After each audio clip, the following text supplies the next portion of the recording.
왜 우린 스타벅스가 다르다라고 느낄까요? 최근 스타벅스 프리퀀시를 정립해서 사은품을 받기 위해서 아침부터 장사진을 치고 오래 기다리는 그런 장면들이 뉴스에 많이 보도되기도 했었는데요. 왜 여러분, 우리는 스타벅스를 이렇게 사랑하는 걸까요? 스타벅스가 성공한 비결, 그리고 그 안에 숨겨진 이면에 대해서 얘기해보는 시간 가져보도록 하겠습니다. 스타벅스의 인기는 그야말로 상상 초월입니다. 2018년 기준 스타벅스의 매출액은 1조 5천억 원이 넘는데요. 이거는 국내 탑5 다른 커피 전문점의 매출액인 1조 3천억 원보다도 많습니다. 스타벅스의 인기가 얼마나 대단한지 알 수 있는 거죠. 스타벅스 효과는 부동산에서도 빛을 발합니다. 수세권이라는 말 들어보셨죠? 이거는 국내만의 현상이 아닙니다. 미국 부동산 사이트 진로에 따르면 1997년부터 2014년까지 미국 내 일반 주택의 평균 지가 상승률이 65%였던 것에 반해 스타벅스 주변 주택은 96%가 올랐습니다. 스타벅스는 왜 이렇게 성공했을까요? 확고한 프리미엄 브랜드 이미지를 구축했기 때문입니다.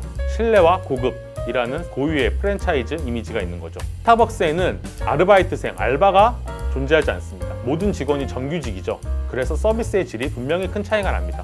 설사 음료가 마음에 안 들면 스타벅스에서는 내가 당당하게 요구할 수 있고 그거에 대해서 어떠한 불편한 감정도 느끼지 않게끔 만들어주는 거죠, 스타벅스가.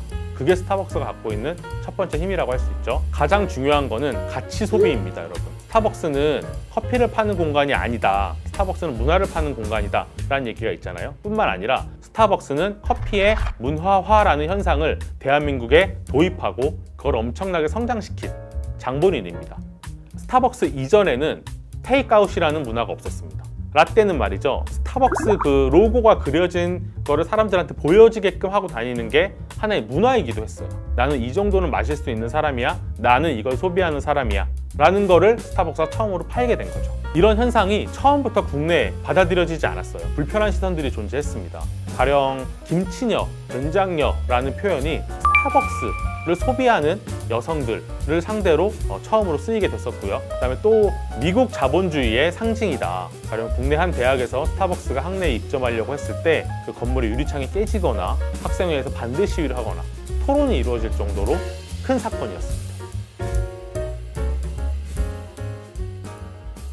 제3의 공간이라는 말 들어보셨나요? 우리가 스타벅스가 다르다라고 느끼는 거는 스타벅스의 전략이 완전히 성공했기 때문입니다. 커피 이상의 특별한 경험을 소개합니다. 제3의 공간으로서 새로운 커피 문화를 정착시키고 있습니다. 스타벅스 코리아 홈페이지에 첫 번째로 나오는 문구입니다. 이게 무슨 뜻일까요? 현대인들은 상업 공간을 여가나 휴식의 공간으로 이용하고 이런 공간들을 필요로 하는데 스타벅스가 자신들이 제3의 공간이다라고 스스로를 포지셔닝 시킨 거죠. 아주 영리한 전략이었습니다. 4,100원 아메리카노를 시키고 개점할 때부터 폐점할 때까지 하루 종일 있어도 누구도 뭐라고 하지 않죠. 현지화 전략도 완전히 성공했는데요. 한국인들의 기질이 빨리빨리잖아요. 그래서 사이렌 오더, 한국에서 처음으로 개발됐습니다. 스마트폰 앱으로 미리 주문하고 그 다음에 카페에 가서 커피를 받아오는 이 사이렌 오더가 엄청 편리하잖아요.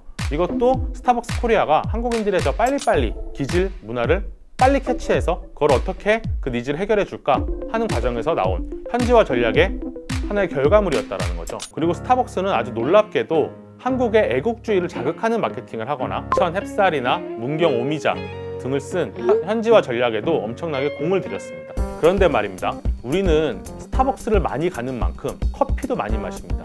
왜 우리는 이렇게까지 커피를 많이 마실까요? 한국인들은 2018년도 기준 353잔의 커피를 마신다라고 하는데요. 대한민국이 대표적인 과로사회여서 그럴 수 있습니다. 두 번째는 술 중심 회식 문화가 점점 변하고 있잖아요.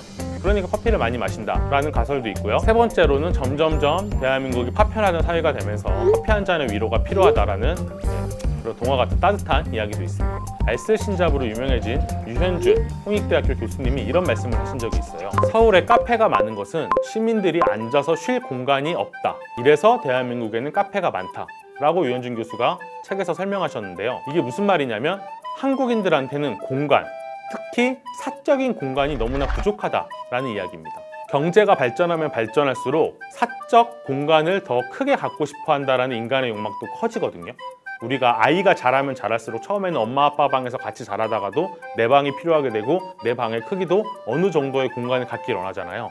똑같은 이치입니다. 근데 그럴 공간이 우리의 회사나 집에 부족하다라는 거예요. 엄청나게. 우리가 카페에 가는 이유는 커피를 마시기 위함이기도 하지만 공간을 빌리기 위함이라는 거죠. 그랬는데 한국의 가장 큰 문제가 뭐죠? 국토가 좁잖아요. 그러니까 부동산 지옥이 생겨난 거고, 그래서 한국의 땡땡방 문화가, 한국의 방 문화가 엄청나게 발전하게 됩니다. 한국에서 일어나는 대부분의 문화 놀이는 다 어느 방에서 이루어져요. 자연에서 이루어지지 않고. 직장이나 회사에 여러분들 쉴 만한 공간이 충분히 있으세요? 그런 회사 많지 않죠. 스스로 혼땡, 혼밥, 혼술을 선택한 게 아니라 이거밖에 선택할 수밖에 없는 선택지가 남아있지 않았다라는 거예요. 혼자 밥 먹거나 혼자 술 마실 수밖에 없는 그런 공간적 제약, 그런 기회의 박탈이 있었다라는 거죠. 네, 그래서 우리가 이렇게 커피를 많이 마시는 이유도 커피의 쌉싸름한, 우리의 인생이 쌉싸름하기 때문일 수도 있다, 이렇게 생각해 볼 수도 있을 것 같습니다.